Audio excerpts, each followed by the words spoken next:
आखिर आज 5 साल बाद सविता ने अमित से बदला ले ही लिया। कितना तड़पी थी उस दिन वह, जिस दिन अमित ने उसे बेइज्जत करके अपने घर से बाहर निकाल दिया था।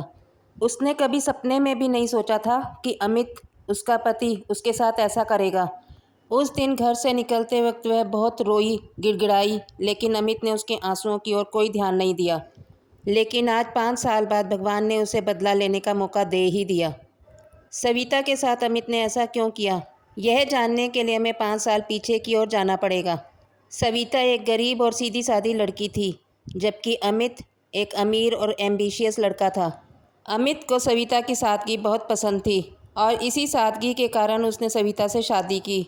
शुरुआत में सब ठीक था, उनकी ज़िंदगी बड़े ही मज़े में चल रही थी।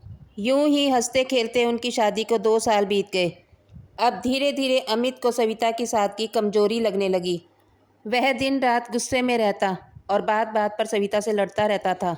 एक दिन गुस्से में उसने कहा, तुम मेरे लायक नहीं हो, तुम बहुत गरीब हो, तुम्हें सलीके से उठना बैठना और सजना संवरना नहीं आता।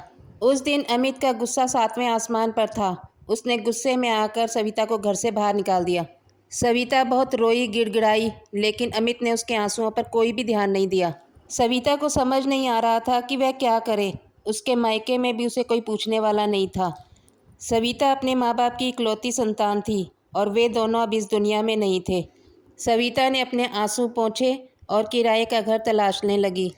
उसने धीरे धीरे छोटे मोटे काम करने शुरू किए। ऐसे कामों को करते हुए कभी कभी तो उसे खूब फ़ायदा होता, लेकिन कभी कभी उसे नुकसान का भी सामना करना पड़ता। लेकिन उसने हार नहीं मानी, दिन रात मेहनत की।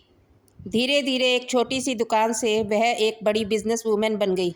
सविता को यहाँ तक का सफ़र तय करने के लिए 5 साल लग गए। उधर अमित को अपने बिजनेस में नुकसान पे नुकसान होता जा रहा था। अमित की हालत ख़राब हो चुकी थी, उसका बिजनेस डूब गया था। एक दिन वो मदद के लिए एक बड़ी कंपनी के ऑफिस पहुंचा। जैसे ही वो अंदर गया, उसके पैरों तले ज़मीन खिसक गई। सामने वही सविता बैठी थी। अमित शर्म से झुक गया और बोला, मुझे माफ़ कर दो, मैंने तुम्हें पहचानने में गलती की। सविता मुस्कुराई और बोली, गलती मेरी थी, मैंने खुद को कम समझा, पर अब नहीं। और उसने अमित को बिना कुछ कहे वापस भेज दिया।